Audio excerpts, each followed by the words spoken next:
والعاقبة للمتقين والصلاة والسلام على سيد الأنبياء والمرسلين أما بعد سیدنا ابو مسعود انصاری رضی اللہ تعالیٰ بیان کرتے ہیں رسول اللہ صلی اللہ علیہ وسلم نماز میں اپنے ہاتھ ہمارے کندھوں پر رکھتے اور فرماتے برابر ہو جاؤ۔ سب سیدھی کرنے کا طریقہ، امام نمازیوں کے کندھے پکڑ کر سیدھے کروا دے، برابر ہو جاؤ اور اختلاف نہ کرو، دور دور نہ کھڑے ہو ورنہ تمہارے دل مختلف ہو جائیں گے۔ اختلاف کرو گے نا، صف بندی نہیں کرو گے، قدم کندھا نہیں ملاؤ گے، تمہارے دل ہی مختلف ہو جائیں گے۔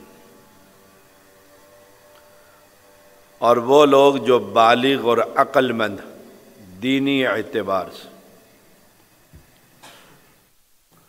صف میں میرے قریب رہے، امام کے پیچھے کون کھڑا ہو؟ عقل مند بالغ، پھر اس کے قریب جو ان سے قریب ہو، پھر جو ان سے قریب ہے سمجھدار۔ ہمارے نیچے پیچھے کون کھڑے کر دیتے ہیں اکثر؟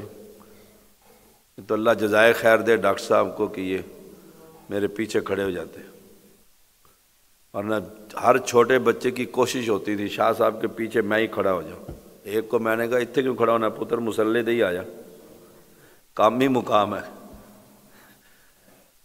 امام کے لیے لازم ہے اس کے پیچھے 3 افراد ایسے ہوں، عقل مند، سمجھدار، مسئلے کا علم ہو۔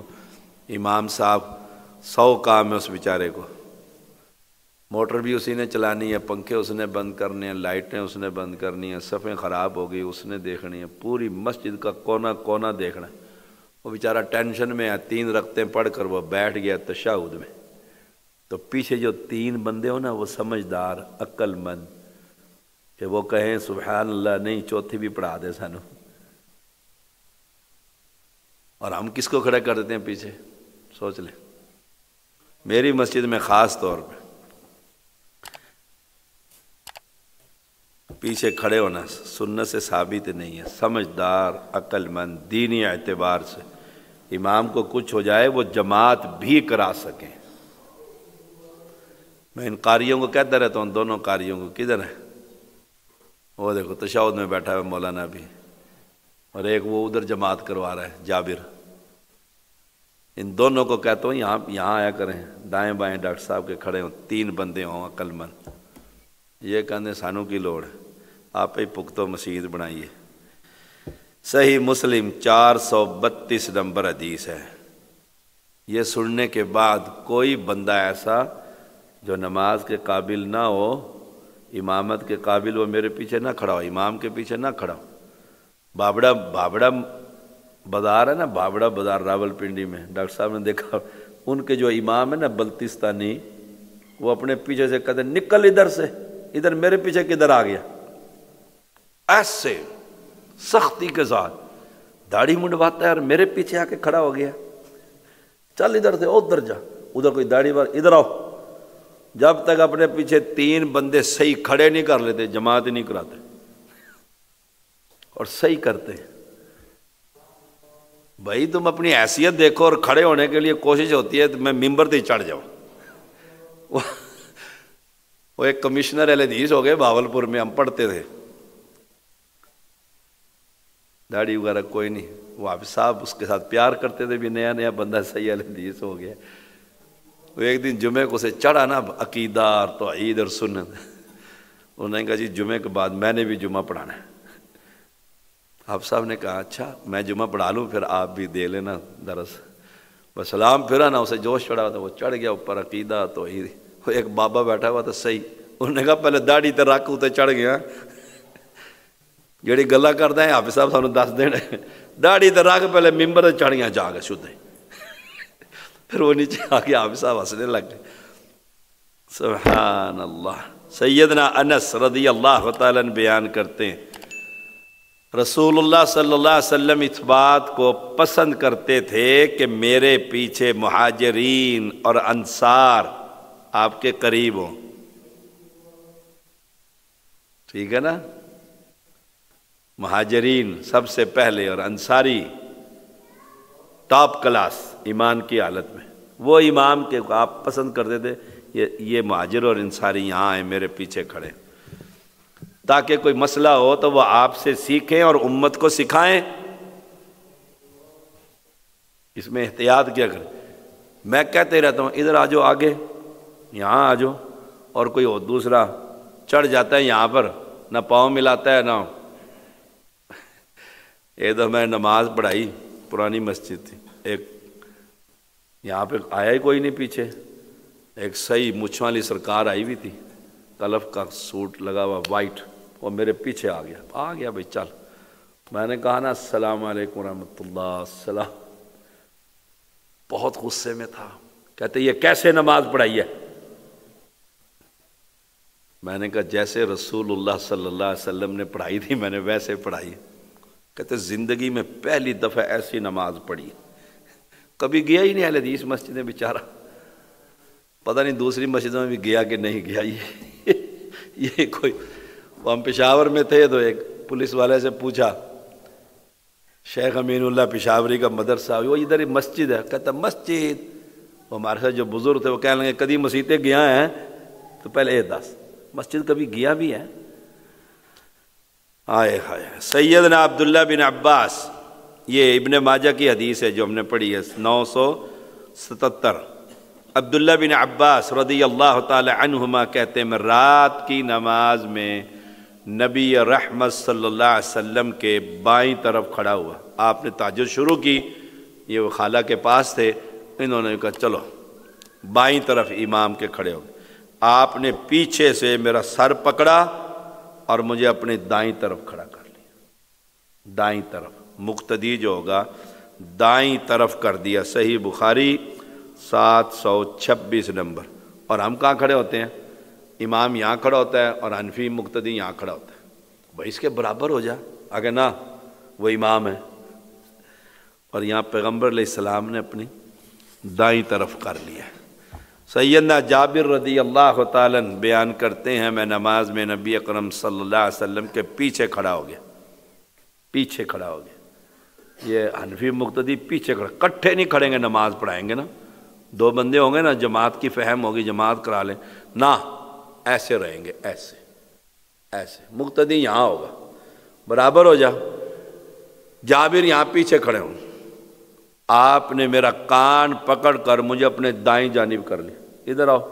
گویا نماز میں کان پکڑے جا سکتے ہیں. ساتھ والے کو کھینچ کے اپنے ساتھ کے ادھر آ جا قدم ملا لے تھوڑا سا پیار سے یہی نہ ہوئے کہ تھپڑ لا دے.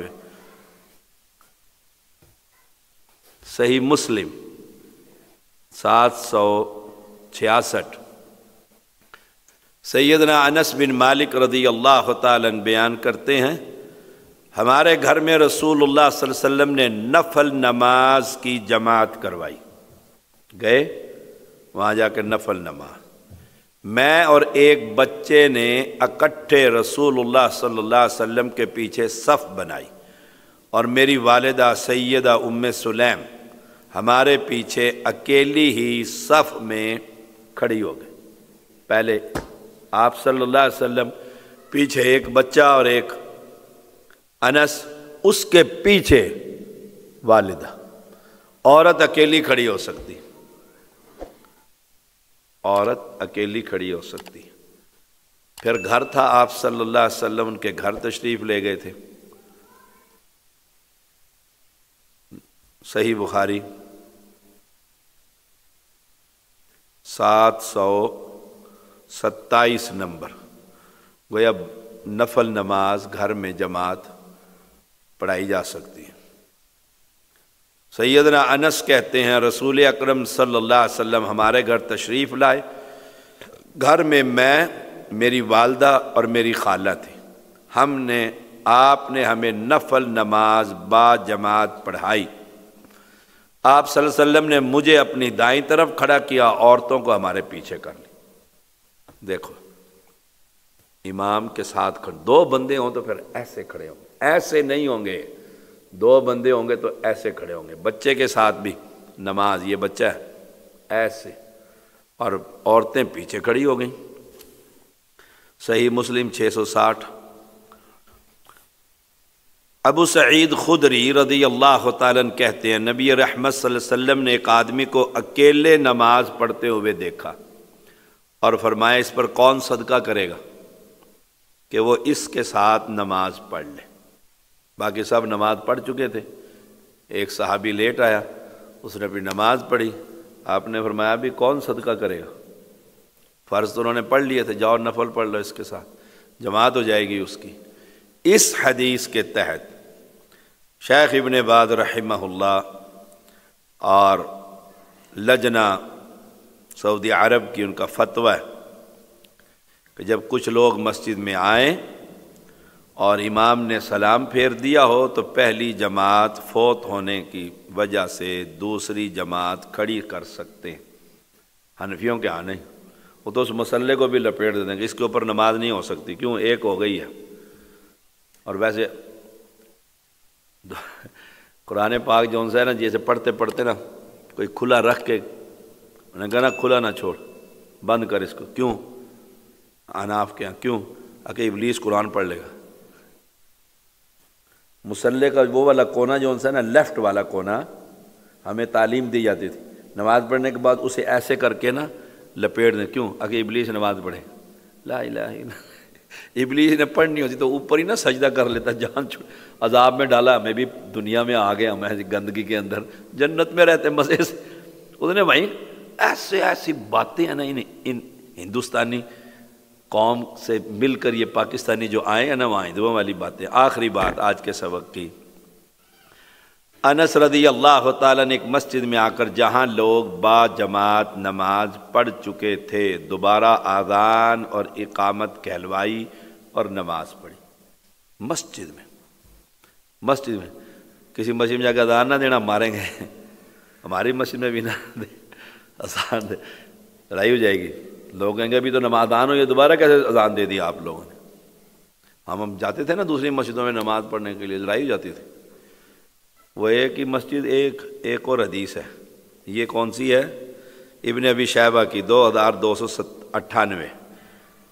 عبداللہ بن مسعود رضی اللہ تعالیٰ نے اپنے گھر میں اسود اور علقمہ رحمہم اللہ کو نماز پڑھائی تو انہیں اذان اور اقامت کہنے کا حکم نہیں دیا۔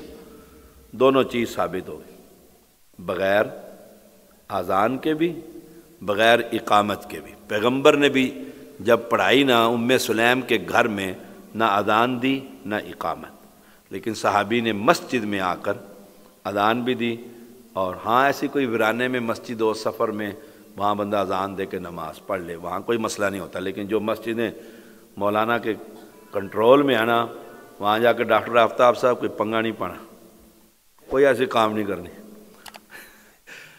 وہ جو نا ایک مسجد بنا دی شب بھر میں ایمان کی حرارت والوں نے، اور من اپنا پرانا پاپی ہے برسوں سے نمازی بن نہ سکا۔ اس مسجد کا واقعہ سچا واقعہ، میں لاہور میں تھا جب۔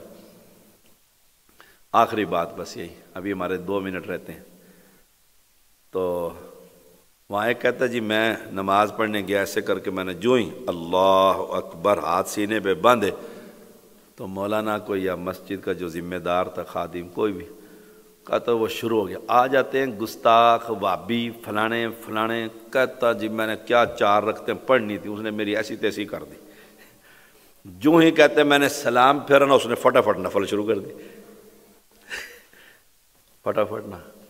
یہ جٹ آدمی تھا، اس نے کہ یار تو نے بڑی میرے زیادتی کی اور نماز شروع کر دی۔ اس نے اپنی جوتیاں رکھی باہر، اور جو ہی وہ سجدے میں گیا نا، اس نے دونوں لاتیں پکڑ کے نا ترو رکھا مسجد میں، کہنے لگا پھر اونچا کر کے حساب برابر ہو گیا، وہ ہماری چھلانگ تو بازار ہے نیچے نکل گئی۔ ایسی حرکت بھی نہیں کرنی کسی مسجد میں۔